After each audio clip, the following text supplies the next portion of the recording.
तहसील से, थाने से, sir DM के कार्यालय से लेकर के एसएसपी के कार्यालय से लेकर के, बताओ बिना पैसे की क्या कोई काम हो रहा है इस राज्य में? बताओ।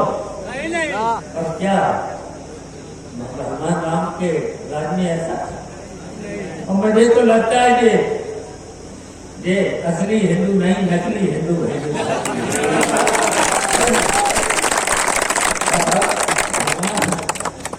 और फिर भगवान के,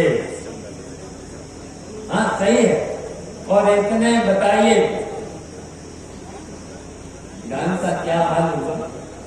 वैसे तो किसानों को कितनी दिक्कत है, और ऐसी जहाँ गौशालाएं बनी है, न तो वहाँ चारा है, न पानी है, और न उनके लिए खाया का इंतजाम, कुछ नहीं, कोई नहीं।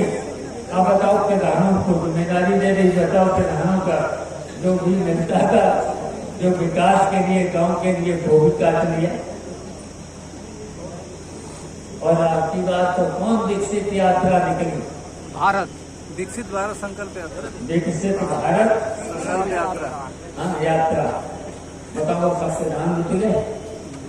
प्रधानों की वैसे तो निधि भी काट ली, और उसमें से प्रधानों से 25-25 हजार रुपए प्रधानों से ले लिए। शायद चेयरमैन साहब के वहां से भी आया होगा। कोई नहीं बचा है जनता का चुनाव हुआ लोग, तो ऐसा हुआ। धमकियां बताओ, ऐसे जो मंत्री धमकी दे प्रधानों को, लोकतंत्र जो बाबा साहब ने हमें अधिकार दिया है, वोट का अधिकार दिया है, जिसके जहां चाहे जहां इच्छा हो, जिसमें जिस से सरकार, अगर अगली सरकार बने तो अच्छी सरकार के लिए वोट करें। तो बाबा साहब ने यही तो संविधान दिया, सबको मत देने का अधिकार दिया बाबा साहब के संविधान में तो दिया। अब बताइए मंत्री यहाँ धमकी दे तो हम तो कहेंगे, हमने तो अध्यक्ष जी से भी कहा, दूरनाथ जी से कहा, इसकी कंप्लेंट होना चाहिए। अगर कोई भी मंत्री यहाँ आकर के अगर धमकी दे जनता के चुने हुए लोगों को, तो फिर वो मंत्री पर लायक नहीं है, और फिर यहाँ पर नहीं आना चाहिए।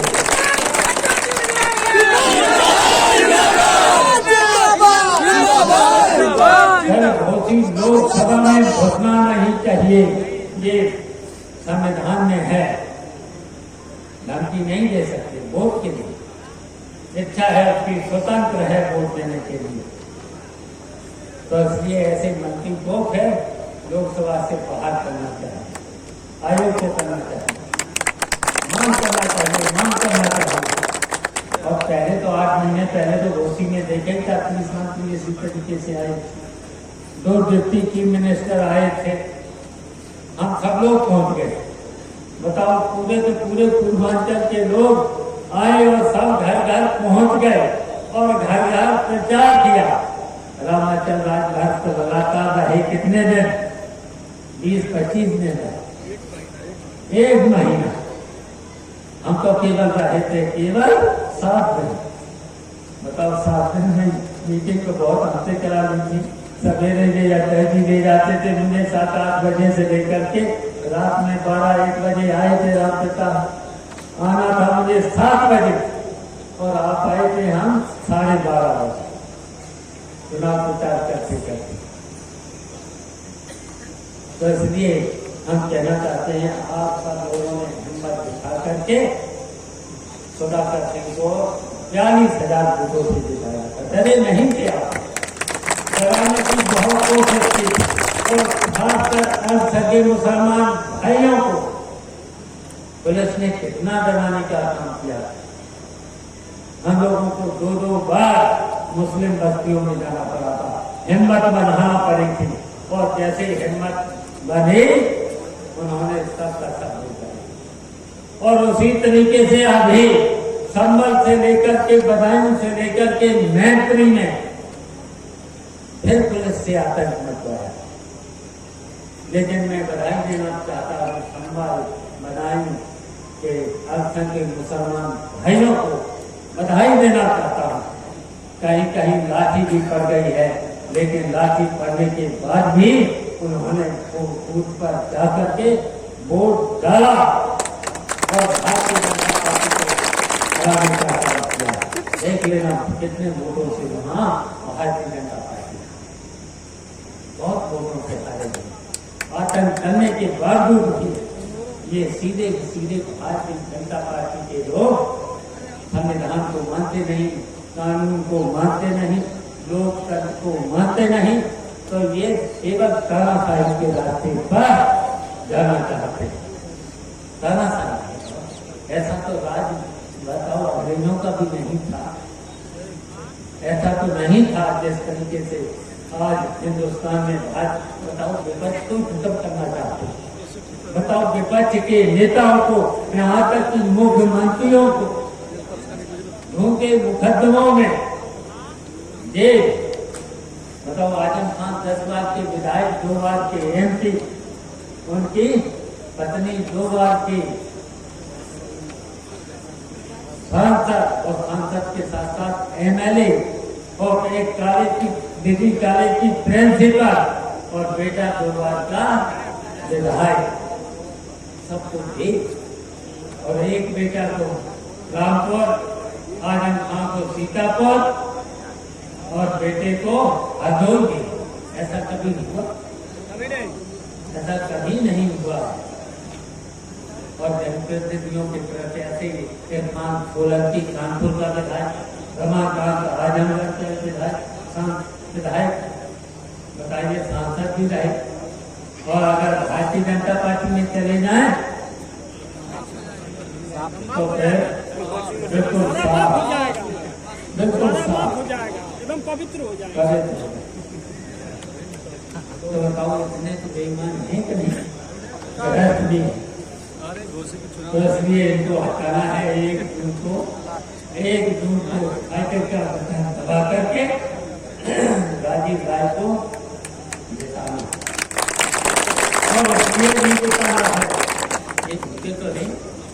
बताइए, उन्होंने 2 करोड़ लोगों का वायदा किया था, नौकरी तो दी नहीं। और नौकरी अगर दे रहे हैं कहीं कहीं, कितने पैसे? संविधान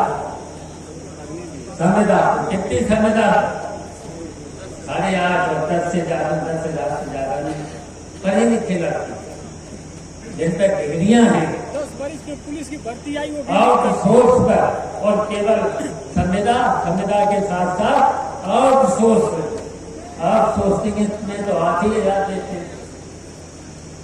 8,000। बताओ 8,000 और 10,000 में बताइए आज के समय में परिवार चलेगा? अगर बताओ एक घर में आप बिना बिजली के तो काम चलेगा नहीं। सब घरों में बिजली अब चाहिए। और कहीं अगर एक कमरे में एसी लगा दी जाए तो बताओ फिर कितने का जाएगा? बताओ पढ़े लिखे उनकी दुनिया है। और अगर नौकरी नहीं मिलती तो बेचारों की शादी भी नहीं हो पा रही। बताओ लड़कों की शादी की भी परेशानी है। पढ़े लिखे डिग्रियां प्राप्त होने के बाद तो बताओ नौजवानों, ऐसी सरकार हटना चाहिए।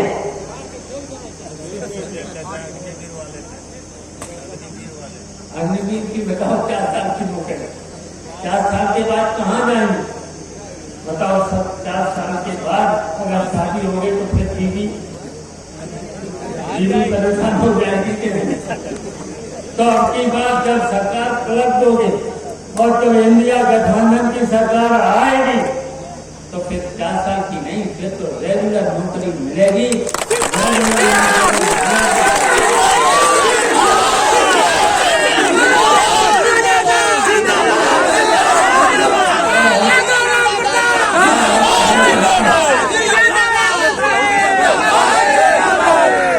जब नेताजी की सरकार थी, अखिलेश यादव की सरकार थी, तब तो बेचारे किसान हैं, गरीब हैं, मेहनत करने वाले लोग हैं, मेहनत मजदूरी करने वाले लोग हैं, जिनकी उम्र 63 साल हो गई है, उनको बुढ़ापे का सहारा के रूप में बताइए पेंशन देने का काम किया था बूढ़े और बुढ़ियों को, दिया था, वो भी इन्होंने खत्म कर दिया। बताओ जब सरकार ये हटेगी, आपकी सरकार इंडिया गठबंधन की समाजवादी पार्टी की सरकार बनेगी तो पेंशन को भी बहाल किया जाएगा। और महिलाओं को फिर 1 लाख रुपया महिलाओं, तो बताओ फिर तो उनका बुढ़ापा ठीक से कटेगा और सम्मान भी होगा। जब महिलाओं की, बूढ़ी महिलाओं के पास 1 लाख रुपया होगा तो उनके घर वाले सम्मान भी करेंगे।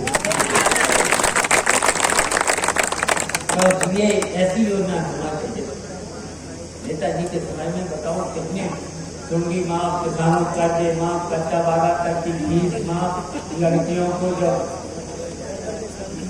इंटर करने के बाद 30,000, बताओ सभी वर्ग के लोगों, बताइए सभी वर्ग के लोगों के लिए काम किया।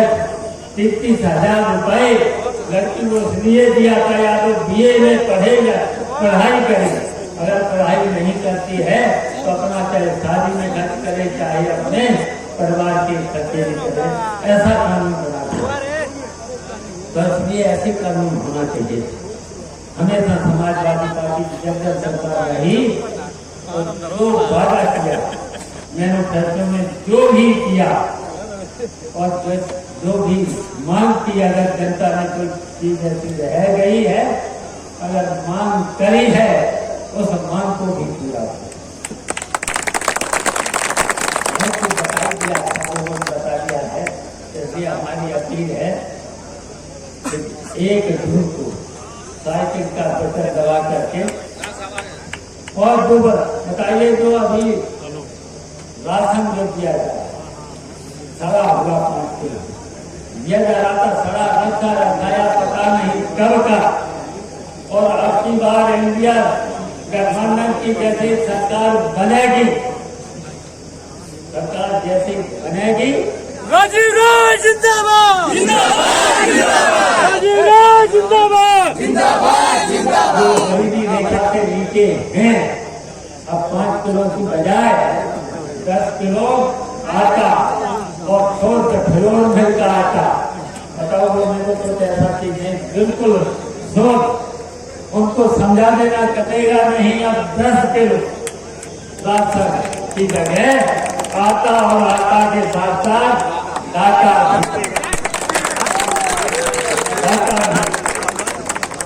अब आपके 85 आ गए राजीव राय, तो हमारी अपील है, हमारी अपील है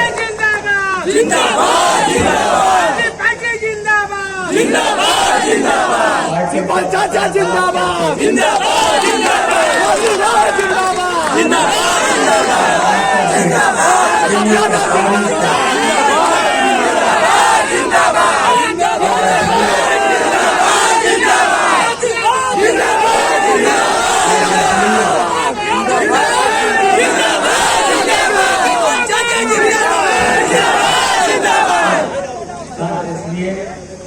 भैया जिंदाबाद, 1 तारीख को साइकिल का बटन दबाना है और करना नहीं, लाल कार्ड से चाहे पीला कार्ड में करने की जरूरत नहीं। बिल्कुल बस इतना करना, अगर पुलिस परेशान करना तो 2 दिन पहले से गायब हो जाना, मिलना नहीं, पकड़ना